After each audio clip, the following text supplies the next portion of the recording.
Guys আমার বউর মাথা খারাপ হয়ে গেছে, ইঁদুর ঢুকে বাচ্চা খায় ফেলছে। আসসালামু আলাইকুম viewers, welcome back to my channel.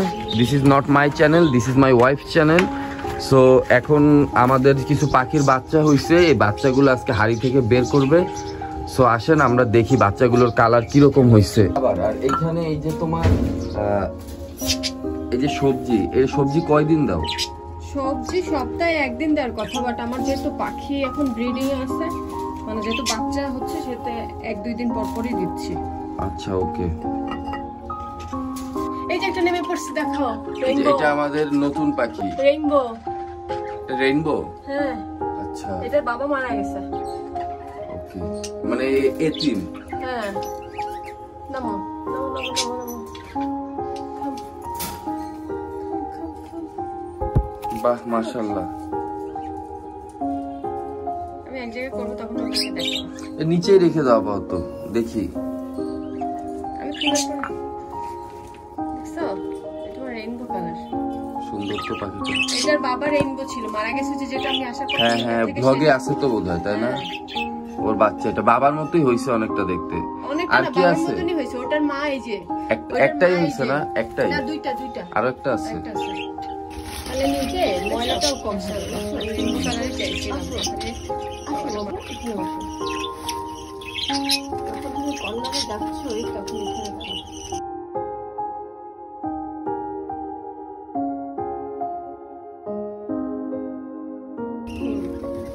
Paper দেওয়া হচ্ছে যেন পরবর্তীতে মানে কত নোংরা না হয়। এখন এগুলো দেখি কত নোংরা, ঠিক আছে? দেখেন এই যে আমাদের মাত্র এই যে খাঁচাগুলো ছিল, এই খাঁচাগুলো সব মুভ করা হয়েছে। তারপর এগুলো পাখিরা তো বাজরিকা পাখি আসলে অনেক নোংরা করে, এগুলো এখন ক্লিন করা হচ্ছে। এর উপর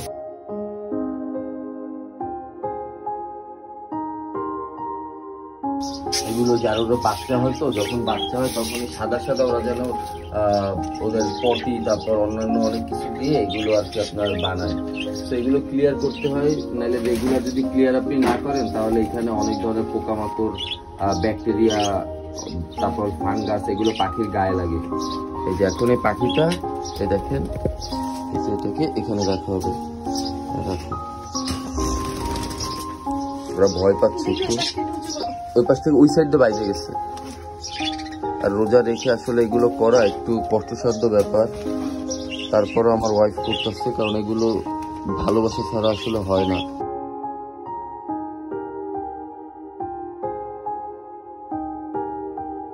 দাঁড়াও, তার আগে একটা জিনিস দেখে, বাজুরিকা পাখি যখন ডিম পারে না, তখন কিন্তু এই যে এরকম সাদা সাদা কি যেন ওরা বানায় পটি দিয়ে, পটি খাবার মিক্স করে এগুলো দিয়ে ওরা বানায়। এই তুমি ওখানে যাচ্ছ কেন?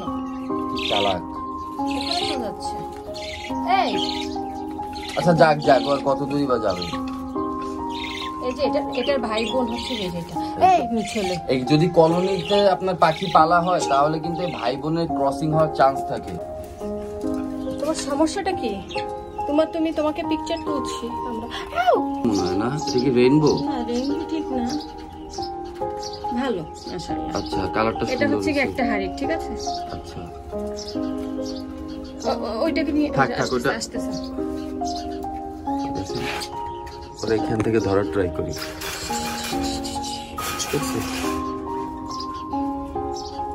এটা আবার কামড় দেয়, আর ওর মা ওয়েট করতেছে।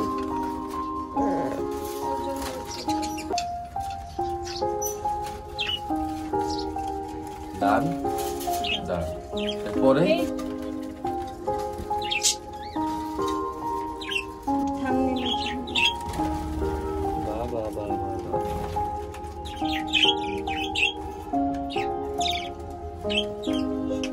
এটা একটু পুষ্টি কম হয়েছে, তাও পুষ্টি হয়ে যাবে। তোমার এখানে ছিল 4টা আর এখানে আছে 4টে, টোটাল 8টা বাচ্চা হয়েছে। 8টা বাচ্চা ওগুলো হয়েছে না, এগুলোতে রেইনবো হবে। এই চলে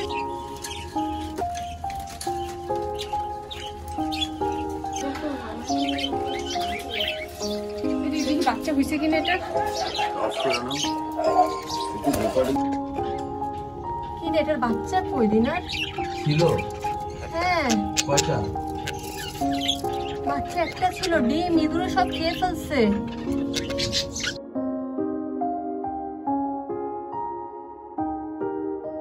আমরা খুব ডিস্টার্বে আছি বুঝছেন, এই যে উপর থেকে অনেক ইঁদুর আসতেছে, ইঁদুর মারার জন্য আমরা ইঁদুর মারার জন্য আমরা ওষুধও দিয়েছি, কিন্তু আসলে কাজ হচ্ছে না কোনো। আজকে ভাবতেছি তাহলে আমরা 5টা ডিম ছিল, রানিং ডিম। 5টা ডিমের ভিতরে কয়টা আছে? 2টা আছে মাত্র, আর বাচ্চা সহ খেয়ে ফেলছে, বাচ্চা ছোট বাচ্চা। বিশ্বাস করবেন না, ইঁদুর এই যে ছোট ছোট ফাঁকা দেখছেন না, এই ফাঁকার ভিতর থেকেও ঢুকে যায়। তাইলে সলিউশনে একটাই আছে, আঠা দিতে হবে। আসলে যখন মানুষজন অনেক একটা জিনিসের উপর মানে যখন অনেক কষ্ট করে একটা জিনিস নিয়ে, আর তখন যদি ফিডব্যাক এরকম নিচামারি হয়, ইঁদুররা তো চোর। ডিম আছে গাইজ, আমার বউর মাথা খারাপ হয়ে গেছে, ইঁদুর ঢুকে বাচ্চা খায় ফেলছে। কি করবো বলেন, এই দেখেন এই ফাঁকাগুলো কত ছোট, এর ভিতরেও যদি ঢুকে আসলে ইঁদুর খায় ফেলে, তখন আসলে খুবই কষ্ট লাগে। ব্যাপারটা আমি বুঝতে পারতেছি, কিন্তু কি করার, দেখি এটা তো একটা সলিউশনে আসতে হবে। আর ইঁদুর এমন একটা জিনিস, ইঁদুর একমাত্র নির্বংশ করা ছাড়া আপনি কোনোভাবেই ওদের প্রিভেন্ট করতে পারবেন না।